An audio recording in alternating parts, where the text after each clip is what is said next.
আসসালামু আলাইকুম এভরিওয়ান। বিপিএলে চট্টগ্রাম পর্বের আজ দ্বিতীয় ম্যাচে সন্ধ্যা 6টা 30 মিনিটে মুখোমুখি হবে চিটাগং কিংস এবং খুলনা টাইগার্স। এখন এই চিটাগং কিংস এবং খুলনা টাইগার্স মধ্যকার আজকের এই ম্যাচে দুই দলের একাদশ কীরকম হতে পারে সেটি নিয়ে আজকের এই ভিডিওতে কথা বলবো।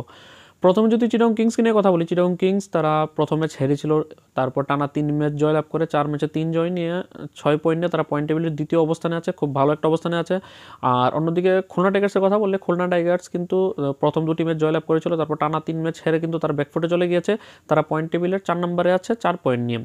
এখন যদি আগে চিটাগং কিংসের একাদশ নিয়ে কথা বলি, চিটাগং কিংস যেহেতু ভালো একটা অবস্থানে আছে, এমনকি চিটাগং কিংস দলের প্রথম ম্যাচের পর দ্বিতীয় ম্যাচে যে একাদশ পরিবর্তন হয়েছিল, দুইটা না 2 বা 3টি পরিবর্তন হয়েছিল, তারপর থেকে কিন্তু টানা 2 ম্যাচে কিন্তু আমরা খুব বেশি পরিবর্তন দেখছি না। গত ম্যাচে একটি পরিবর্তন হয়েছিল, তাদের স্পিন ডিপার্টমেন্টে আরফাত সানির জায়গাতে তারা ভারত স্পিনার নাবিল সামাদকে খেলিয়েছিল। এখনই আজকের ম্যাচও তারা খুব বেশি একটা পরিবর্তন করবে না, পরিবর্তন হলে সর্বোচ্চ 2টি পরিবর্তন বা নিম্নে একটি, আবার এমন হতে পারে কোনো পরিবর্তনও নাও হতে পারে। সেটা যদি আমরা একে একে ধরে বলি, তাদের প্রতি ম্যাচে তাদের 6জন জেনুইন ব্যাটসম্যান এবং 5জন জেনুইন বোলার খেলে থাকে। এর মধ্যে 6জন জেনুইন ব্যাটসম্যানের মধ্যে 5জনই একাদশে থাকবে, একটি পরিবর্তন হলে হতে পারে, সেটা ওপেনিং পজিশনে। তাদের opener batsman local boy Parvez Hossain Emon 4 match খেলে একটি ম্যাচও ভালো করতে পারেনি। যেহেতু লোকাল কোনো ভালো ওপেনার ব্যাটসম্যান এই দলের মধ্যে নেই, যার কারণে ম্যাচের পর ম্যাচ সে সুযোগ পেয়ে যাচ্ছে। এমনকি যেহেতু বাংলাদেশের ডোমেস্টিক ক্রিকেটের অন্যতম একটা ভালো পারফর্মার এবং বিপিএল মোটামুটি প্রত্যেক সিজনে যতটুকু সুযোগ পায় পারফর্ম করে, সেই কারণে কিন্তু পারভেজ হোসেন ইমনকে কিন্তু তারা ম্যাচের পর ম্যাচ সুযোগ দিয়ে যাচ্ছে।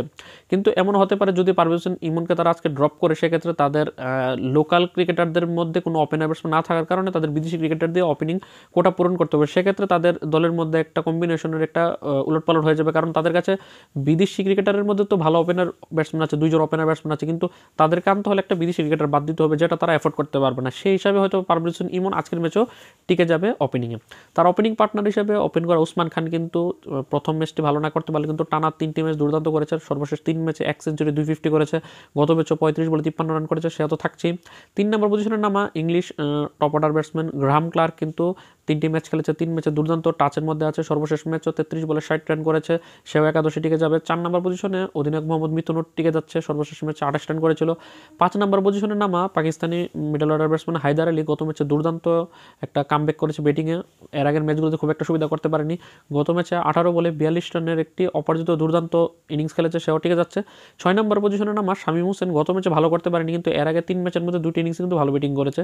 শামীম হোসেন বাটেরও টিকে যাচ্ছে। অর্থাৎ যদি পারভেজ হোসেন ইমনকে পরিবর্তন না করা হয়, তাহলে সেক্ষেত্রে 6জন জেনুইন ব্যাটসম্যানের সবাই একাদশে টিকে যাচ্ছে।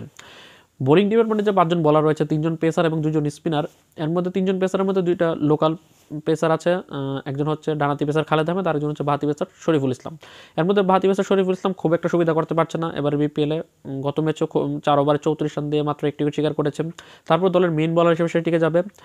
পাশাপাশি তার আরেক পেস পার্টনার ডানাতি পেসার খালেদ আহমেদ গত ম্যাচে 4 ওভার 30 রান দিয়ে একটি উইকেট শিকার করেছে, সেও টিকে যাচ্ছে।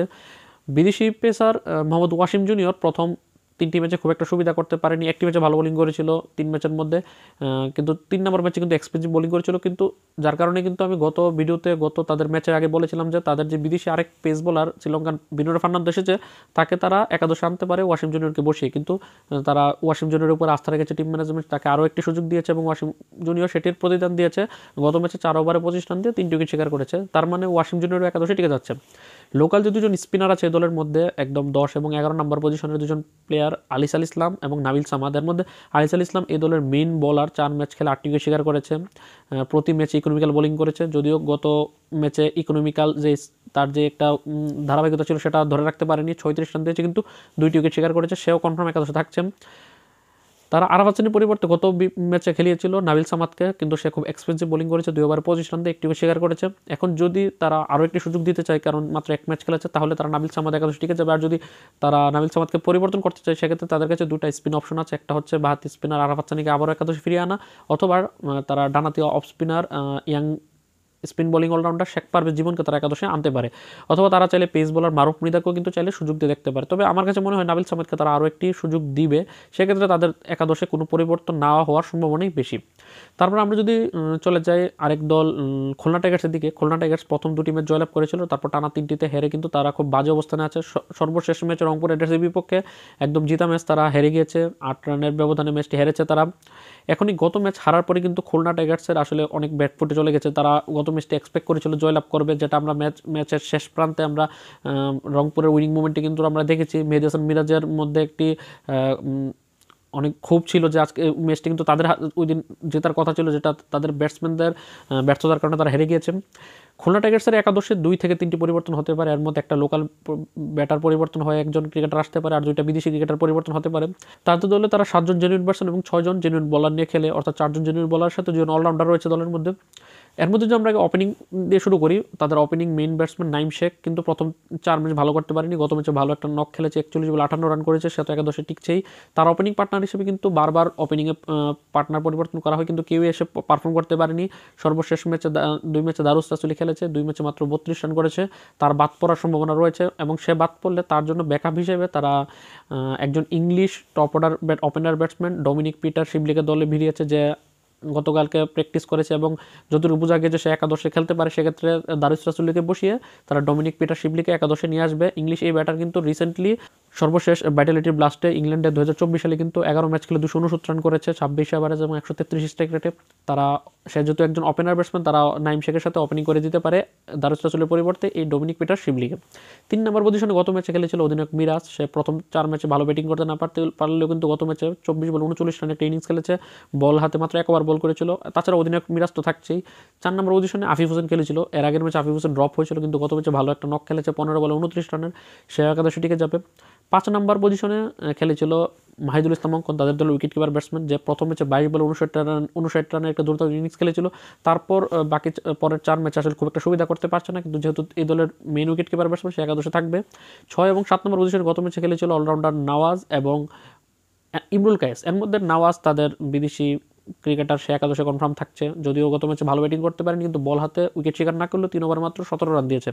নওয়াজ একাদশে টিকে যাচ্ছে। 7 নম্বর পজিশনে ইমরুল কায়েসকে নামানো হয়েছিল, মূলত টিম কম্বিনেশন কারণে ইমরুল কায়েসকে middle order lower middle order নামানো হচ্ছে। বিভিন্ন পজিশনে নামিয়েও 3 ম্যাচ কিন্তু ভালো পারফর্ম করে দেখাতে পারেনি, 3 ম্যাচে মাত্র 24 রান করেছে। সেক্ষেত্রে ইমরুল কায়েস বাদ পড়তে পারে। সেক্ষেত্রে ইমরুল কায়েসের পরিবর্তে তারা বিদেশি ওপেনার ব্যাটসম্যান একজনকে আনতে পারে, অথবা এমন হতে পারে তারা যদি ওপেনিংয়ে দারুস রাসুলিকে ড্রপ করে যদি ডমিনিক পিটার শিবলিকে আনে, তাহলে ইমরুল কায়েসকে যদি তারা ড্রপ করে, সেক্ষেত্রে উইলিয়াম বশিষ্ঠ আছে অস্ট্রেলিয়ান ওপেনার ব্যাটসম্যান, যে একটি ম্যাচে প্রথম ম্যাচে 50 বলে 75 করেছিল, পরের 2 ম্যাচে পারফর্ম না করার কারণে কিন্তু সে বাদ পড়েছিল। তারপর দারুস রাসুলি তার জায়গাতে স্থলাভিষিক্ত হয়।